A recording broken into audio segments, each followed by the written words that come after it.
Hey guys, Egregus1 here, and today we'll be talking about positioning advanced basics. This isn't the very basic things, and it's not really that advanced, but it's more than basic, that's for sure. Here we have a game that's very early on, but still very important moves to do. I move my altered lemur down towards his font in a way that's threatening his font, but still able to reinforce, which is very important. You gotta have board synergy.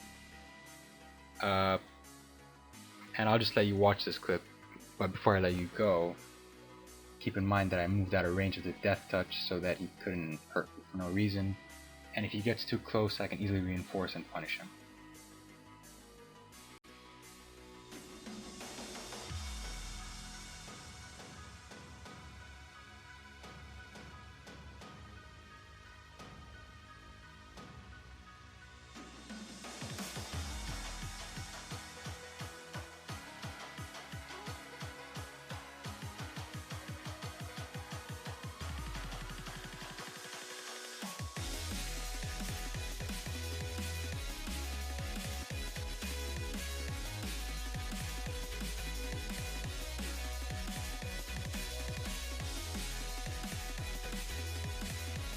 Alright, in our next game, if you would look at the Thunderclop over there, the pink champion, if you noticed I moved him one space down and then one space right instead of two spaces right. That's because I wanted to get him just looking at Magnus, the enemy champion at the top of the enemy font. I just want him to look at him in case Magnus gets a little too close, makes a mistake in his positioning. And as you see, he kind of mirrored me. Instead of taking two right, which would have been okay, he went one up and one right, which is a critical mistake because I was close and ready to punish it. And straight away I just move in and punish the mistake. A lot of new players, and I think old players as well, are always focusing on not making mistakes, which is fine. You don't want to make mistakes, it's correct. But you're not gonna, if you're trying not to make mistakes, you're not playing to win, you're playing not to lose. You gotta play to punish the opponent as well. Alright, here's another game. As you see, we're kind of like stalemated. I'm in a more offensive position. He's just sitting back trying to fortify his defenses. And straight away, if you look at his defenses, you can see like a glaring issue. The Goblin Cellcaser has been deployed right in front of me in a position where I can hit him and he has no way to fight back. As you see, the circle has the bulk of his units, and then the X has two little units that aren't even defending each other, just standing there. So immediately I go attack his weak side because I know he can't fight back on that end. So just a free kill. And when building your defenses, you always want to make sure someone's going to attack you. First of all, you should know what unit he's going to attack. You should be planning what unit he's going to attack and know what you want him to attack so you can fight back correctly. And here I just went and attacked the strong side a bit, poked it. And as you see here, my Narnia Strangler is really close. That's who I want him to attack.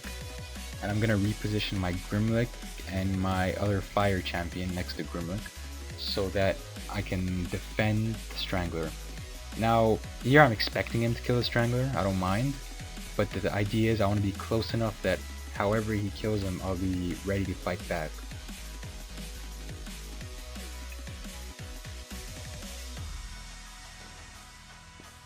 Alright, here we have another clip from a game that started, it didn't just start, but it's close to the start. Anyways, I mispositioned my melee champion away from my two other champions. He sees this, and immediately you see he goes to try and make a play. And he did something really good there. It's called path blocking. As you see, his melee champion is blocking my champion from reaching his backline, which is very important. It's a good move. But he made two critical mistakes here. His first critical mistake is I can reach his backline from the other side easily. And his second critical mistake was he didn't do anything, if you noticed. What did he just do? He walked up, he did some basic damage. It wasn't game ending, he didn't kill anything. He didn't cripple the champion. A 1 HP champion does the same damage as a full HP champion, so if you're gonna make a move, make it count, you know? So he made a play, but he didn't do anything to stop me from fighting back. So I didn't even have to go for his backline opening. I simply abused the fact that he did nothing to the weak side.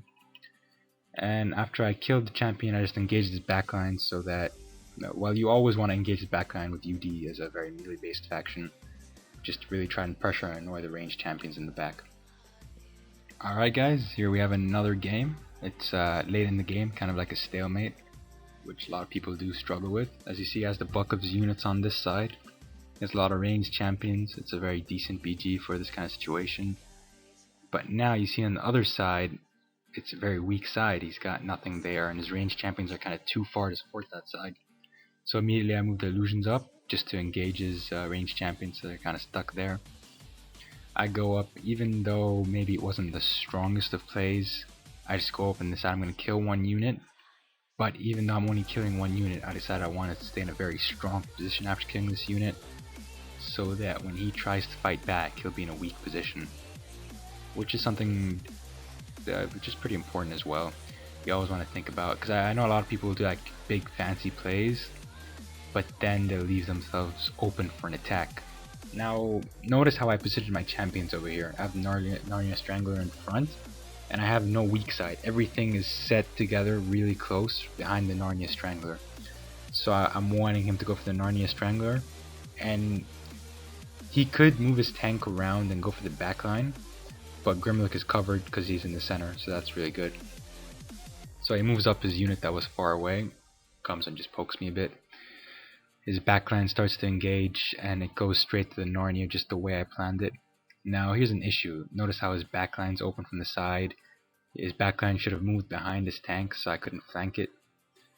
And I easily just take out, first of all, his first engaging tank, go contest the font, and then I go straight for the backline. And that's just the end for him after I start going for the backline. Because now he's open from two fronts. Because I have an opening for his backline from this side that we just saw, and the Grimlock side is strong as well. Now after doing this, you have to get back in a strong position. So notice how I moved Grimlock back safely in a way where he's defending both sides. He's on neither side, yet he's safe and defending both sides, which is really important. Alright guys, that's positioning advanced basics. This was just the tip of the iceberg of positioning. Positioning is huge. There's a lot of very basic things, more basic than this. There's a lot more advanced things, and there's just a lot of things to know, and hopefully we'll cover that in future videos. But thanks for watching guys. See you next time.